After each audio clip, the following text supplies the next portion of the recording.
নমস্কার, আমি সঞ্জীব। দিব্যদৃষ্টি চ্যানেলের পক্ষ থেকে সবাইকে আমি স্বাগত জানাচ্ছি। আজ আমি আপনাদের সঙ্গে সিংহ রাশি বা লগ্নের জাতক জাতিকাদের স্বভাব, চরিত্র, তাদের প্রকৃতি এবং নানান বিষয় নিয়ে আপনাদের সঙ্গে আলোচনা করব। আপনারা এই ভিডিওটা দয়া করে স্কিপ করে দেখবেন না, তাহলে এই জাতক জাতিকাদের স্বভাব, তাদের নানান বিষয়, তাদের প্রকৃতি কিছুই বুঝতে পারবেন না। সেই জন্য আপনারা দয়া করে সংক্ষিপ্ত ভিডিও আপনারা পুরোটা দেখতে পারেন, তবেই বুঝতে পারবেন। যাই হোক, আলোচনায় ফেরা যায়, মূল আলোচনায় ফেরা যাক। রাশিচক্রের পঞ্চম রাশি সিংহ রাশি, অর্থাৎ এই সিংহ রাশির মান 120 ডিগ্রি থেকে 150 ডিগ্রি পর্যন্ত এটা বিস্তৃত থাকে। এই রাশির অধিপতি গ্রহ সূর্য বা রবি। এরা স্থির গুণ সম্পন্ন ও অগ্নিতত্ত্বের মানুষ হয়ে থাকে। সিংহ রাশি সবসময় পূর্ব দিক নির্দেশ করে। রবি এখানে ত্রিকোণাস্তা হয়। সিংহ রাশির জাতক জাতিকারা খুব দাম্ভিক নেচারের হয়। এরা তোষামোদ খুব ভালোবাসে। এরা ইমোশনলেস হয়। এরা যেটা চাইবে সেটা নিজের করবেই। সিংহ রাশির মানুষদের সবাই খুব খোঁজ করে। এরা খুব খারাপ অবস্থাতেও সত্যি কথা বলে। এদের একটা, অর্থাৎ সিংহ রাশি লগ্নে জাতক জাতিকাদের একটা তেজস্বপূর্ণ চেহারা হয়। এদের মধ্যে একটা সাংগঠনিক দক্ষতা থাকে। এদের নিজেদের বংশ এবং গৌরব সম্পর্কে একটা দম্ভ থাকে। সমাজের সেরা হলে এরা খুব আনন্দ অনুভব করে। নিজের কাজে এরা সবসময় অবিচল থাকে।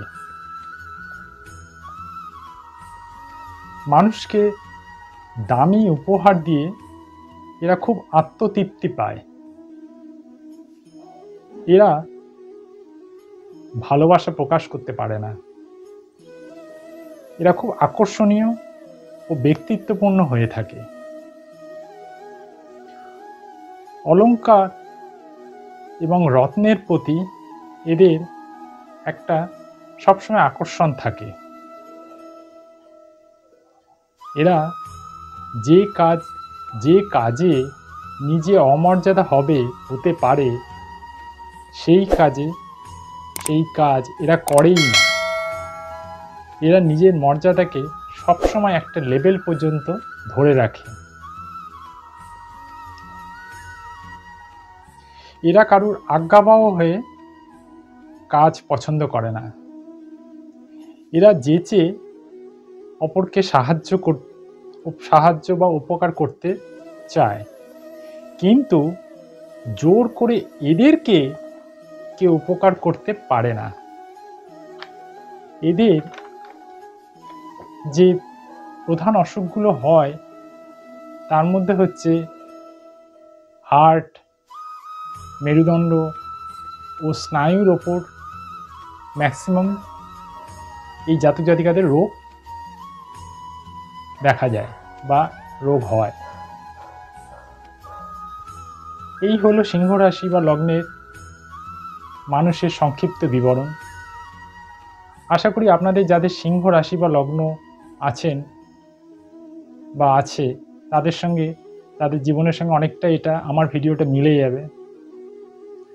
আলোচনাটা আপনাদের ভালো লাগলে দয়া করে আমার চ্যানেলটাকে, অর্থাৎ ইউটিউব চ্যানেলটাকে সাবস্ক্রাইব করে দেবেন এবং পাশে থাকা নোটিফিকেশন বেলটা প্রেস করে দেবেন, আর সঙ্গে একটা লাইক করে দেবেন। আর যদি অনুষ্ঠানটা খুব ভালো লাগে তাহলে সবাইকে আপনাদের যারা পরিচিত তাদের সবাইকে আমার এই ভিডিওটা শেয়ার করে দেবেন। আর আপনারা যারা আমার ফেসবুক চ্যানেলে আমার এই অনুষ্ঠানটা দেখছেন, প্লিজ তারা আপনারা ফেসবুক চ্যানেলের পেজটাকে লাইক করে দেবেন। এইটুকুই আপনাদের থেকে আমার আশা, প্রত্যাশা। তাহলে আজকের মতো অনুষ্ঠান এখানেই শেষ করলাম। আবার নেক্সট ভিডিওতে আপনাদের সঙ্গে দেখা হচ্ছে। আপনারা সবাই সুস্থ এবং ভালো থাকবেন। নমস্কার।